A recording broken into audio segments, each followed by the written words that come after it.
26, Managed University. Happy New Year. Today's topic is going to be something that every leader, new leader, old leader, begin leader, anyone who wants to develop or be better, this conversation, this topic, this discussion me and Mike are about to have is right for you. And I say that because I lived it, I've done it, and I still sometimes fight it to this day. I have to reflect and think about it. Even as a leader where I'm at right now, I still have to pause for a second, reevaluate the things around me, what's happening and what I'm doing. Because as leaders, we always have to be able to adapt. And as leaders, we can't dive into something and all of a sudden become that single point of failure. And no matter how many systems you have set in place, if you're not set in place, if you don't know who you are, then the systems that you have are only going to come crumbling. So stick around for this conversation. Me and Mike will get into it. Let's talk about identity. Yeah, man. But today, definitely, I wanted to talk to you about, as leaders coming up, or as young warrant officers as we were, there was definitely one thing that I know I faced that was a challenge. I know we talked about last week systems, battle rhythms, and the top 5 things, but none of that really mattered because I was still trying to figure out myself. I was still trying to figure out my identity, and I don't know if that's something that you've come across, or if you felt like that you might have struggled with, or when you, matter of fact, let me ask you a question. When you hear the word identity, what comes to your mind? Man, when I was, reading the notes and stuff, and I was jotting them down because I had so much to think about, right? And so when you talk about identity, what first thing that pops up to my mind is, I think you're going to touch on it later, is who you are, right? And it's not like, who am I as, Mike or Chief Seda, whoever. It's just, who am I as a character, right? What is my character? And then, from there, it's just, everything else that's intertwined into one's character, right? So the first thing that pops into mind, the first word that pops into my mind when you hear identity is character, right? Your character makes you who you are, man. And so that's kind of what I'm thinking. I was writing earlier, man. The wife ran in the store, so I said, man, let me get a piece of paper, and I was writing down notes and thoughts and all that, man. So I'm excited about, what we got to talk about. Yeah. I know what always bothered me early on, when I became a warrant officer, definitely was, when I used to go to different motor pools, or I used to see other warrant officers, because it was myself and then 5 of the ground maintenance techs, and each of them had their own motor pool. And then when I went to their motor pool, we had the same vehicles, we had the same, MSDs, the same amount of mechanics, the same stuff, but I always felt like they were winning. Like they were doing better. And then there was this one warrant officer, I remember him to this day, Chief Rodriguez. When he stepped into a room, it's like he commanded presence and respect and authority like instantly. And that made me question, like, man, this guy must have it all figured out. Like this guy has it all together. And it's just always odd on me. So I thought the way to be like him was to work harder, was to do everything myself. Let me make sure I run all the reports. Let me make sure all the parts get ordered. Let me make sure all the parts get turned in on time. Let me make sure all the slides and PowerPoints, let me make sure all that's due. And what I came to realize that it's great all those things were in place, but 2 things. 1, I became the single point of failure. 2, like I was just trying to chase the identity of as a leader I wanted to be. And that's what always stuck with me. Makes it easier, Dead spot, right? I hit a dead spot. I lost you, brother, for a second. You're good, man. So No, my next question to you is, Yep, go ahead. did you ever feel that early on, like other leaders just handled pressure better? Yeah, no, absolutely, man. I think that comes from the handling pressure, handling different situations, comes from experience, right? There is no way to teach that by doctrine, right? I mean, in doctrine for us military, I think that comes from mission command, right? Mission command allows, the individual to be put in certain situations and stuff. So yeah, man, I will say that I have felt the pressure, but I also will say that in life too, man, even prior to the military, I have experienced a lot of pressures too, who helped me create my identity, right? And when we talk about identity, I don't want this necessarily to be like only in the military, because our identity a lot of times is created before we even join. I joined, at 26 years old, and so I already had an identity. I had my work ethic. I had, my set standards and values of who I was. Now, when I joined the military, sure, basic training, they refined that by breaking you down and all of that, man. But I will tell you, when we talk about identity, one thing that came to mind and I want to touch on is accountability, right? Accountability. You have to be accountable to yourself, right? And that's being responsible for your own actions and decisions. So when you're accountable to yourself, that helps you get towards either one, trying to find your identity or maintaining that identity, right? So, your actions drive, the next decisions that you're going to make as well. And then because when you're accountable, you're focused, you're persistent, you're disciplined, and you're determined.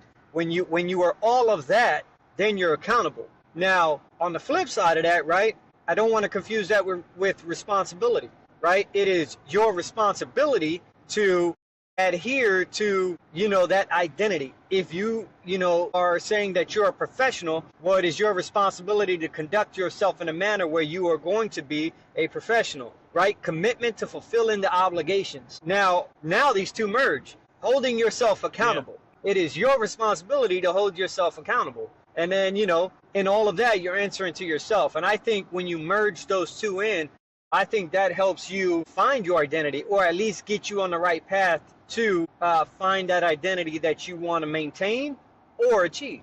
What do you think? Yeah, absolutely, man. Because you can't say, hey, I want to be, again, I'll reference back to that one warrant officer who, like, he just, again, when he walked in the room, he commanded presence, and I just thought that was awesome. And then there was another warrant officer, each time we briefed, the way he was able to brief, I was like, man, I want to brief like him. For a while there, I was chasing other people's identity. I was chasing, try to be like that other person, try to be like this person, try to be like that person. And I wasn't honing in on myself. And I was almost trying to be a chameleon in a sense. And that wasn't it. I wasn't trying to build who I wanted to be. And you have to keep yourself accountable. Like you said, if I say that I want to be able to articulate my words better at a meeting, well, then it's up to you to rehearse before you go in that meeting so you're not ate up. It's your responsibility. Hold yourself accountable so you don't default back to just being crappy, I guess.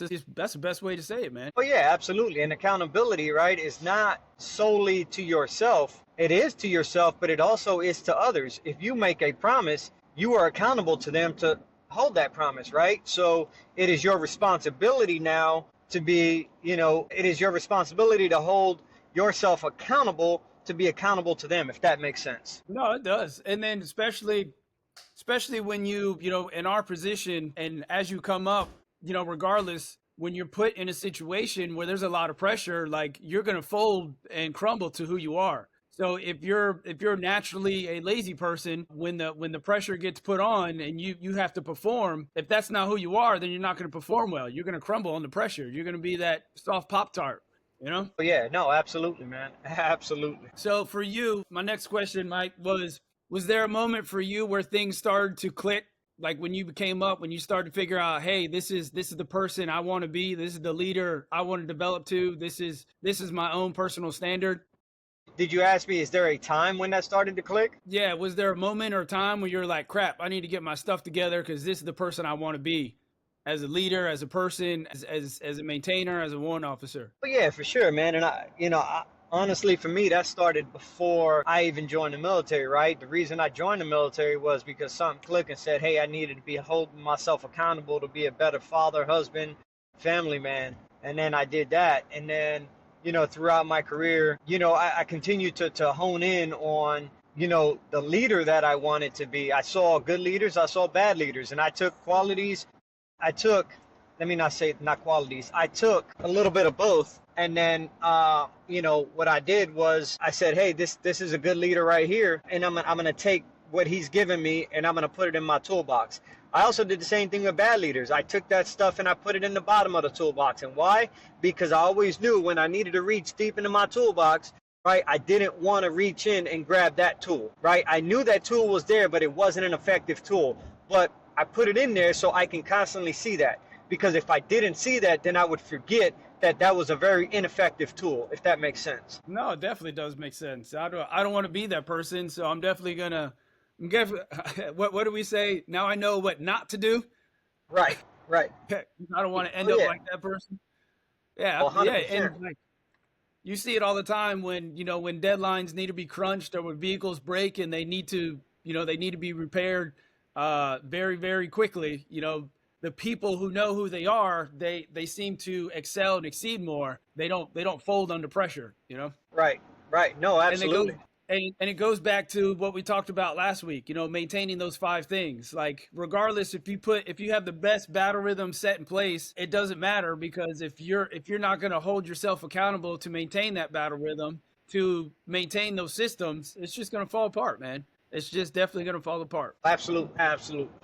Let me see. Oh, here we go. So this is a good one. So if a new leader asked you what to lock in early so they don't struggle, what would you tell them? So say it again. If a new leader said what now? If a new leader asked you what to lock in early so they don't struggle, what would you tell them? Oh, man, I would say, man, going back to last week, it's consistency, right? Learn how to lock in consistency.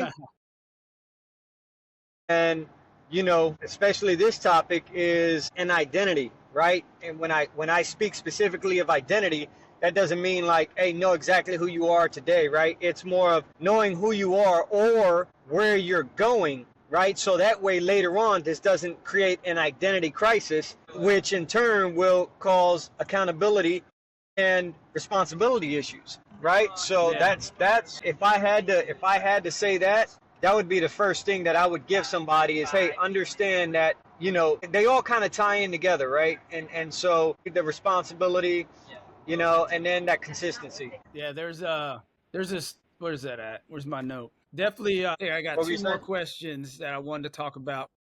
All right, I'm ready. Go ahead. Hopefully I didn't freeze All it. right. No, you're good, man. Damn, I think I asked you all my questions, man. You hit it on the But hey, you know what? That's good, man. You know, I wrote some notes down based off of, you know, the stuff you had sent me, right? And then, you know, I just want to touch on some of them, you know, and I already said it, you know, knowing who you are, where you're going, that's the core truth, right? You said in there, you know, the core truth is what people really don't want to hear. And that's absolutely the truth, man. The truth hurts, regardless on what it is, whether you're doing an outstanding job or, hey, whether you're number 2 of 2. Right? That doesn't mean, you know, that you're less than that person. I look at it and from my coaching perspective, right? Everybody wants to be a D1 athlete until you're in a D1 college. And then guess what? Now you got all alpha dogs, right? And then guess what? Either you step up and be the alpha dog, or, you know, you just go there and do your job. Now that doesn't mean that you're any less of a D1 athlete than anybody else, because you still made it to that position, right? I mean, you made it there. It's just, you know, what are you doing? What consistency do you have in your work ethic and accountability, right? And so that goes back to, you know, your identity defined, which was one of your other bullets there was, you know, I look at it as, how do you define your identity? You know, you can sell yourself, again, your professionalism. You can tell yourself you're a D1 athlete. You can tell yourself whatever the case may be. But I look at it as, you know, are you a positive or a negative person, right? You can tell yourself all day long, I'm a D1 athlete, but does the aura that you put out, the positivity behind it, reflect what you're actually saying? Do your actions reflect positivity, right? All day long, we could say, yep, I'm the prettiest person in the world, I'm the greatest person in the world, I'm the best athlete, right? But if you walked around slumped over all day, if you have poor work ethic, right? You practice starts at 8, you're at 7:55, you're on the bench putting your shoes on, whatever the case may be, that doesn't align with the identity that you're trying to become or that you're putting on. And then that goes to my next point, which is, you know, self-maintenance. We always talk about maintenance in the military. We talk about PMCS. We talk about, you know, all these other things, but everybody hates the, you know, med pros. That is maintenance, man. You have to stay on top of that. 350-1 training, that is maintenance, right? That is core maintenance to help you stay in line, right? Because those are things that you don't do every single day. You don't practice that every day, so that's just maintenance. And again, I look at it as self-maintenance. You have to maintain yourself in order for you to uphold the standard that is outlined via doctrine. And then, you know, again, the hard truth is accountability versus responsibility. So that's a double-sided coin, because it is accountability versus responsibility, but at the same time, they're intertwined, right? So you have 2 roads, you know, if you think about it, you know, think about 2 roads that merge, 2 lanes that merge into one. Well, that's what they are. They're 2 separate lanes, and then at a certain point, they merge into one. Well, it's up to you to define when those two merge. And that was really it, man. Those were the notes that I had, brother. No, I mean, the story I was going to share with were coming up with identity that I've seen firsthand was this young lieutenant I had. He was definitely typical brand new butter bar. And just to watch him develop into, and meet him, you know, early on, I was talking to him and I helped him build confidence in himself as far as understanding reports, how to run reports, how to talk during a meeting. And like I saw his own personal identity grow, not only at work, but even in his work ethic and his maintenance, like you talk about, maintenance and self ethic. He turned from, you know, a real skinny dude who couldn't bench press to a guy who's knocking out 100 pounds over his body weight now, you know, just because he took it upon himself to take it seriously, you know, to be the best person he can be. And when he did that, it reflected in his work ethic as well. Folks, that was just a quick phone call me and Mike had. He was driving out, as you know, to Richmond. It went well. Just a quick identity talk. I guess it's important to know who you are when it comes into 2026. You don't want to be trying to figure out, like I was, going into work day in, day out, trying to be somebody else. It's, you know, what they call imposter syndrome. That's what I've heard it called. But you don't want that. Definitely figure out who you are and figure out who you want to be. And when you figure that out, all those other things that you set up, your battle rhythms, your systems, your communication, all that will fall in place. So take care of yourself. Know who you want to be. See you at the next episode.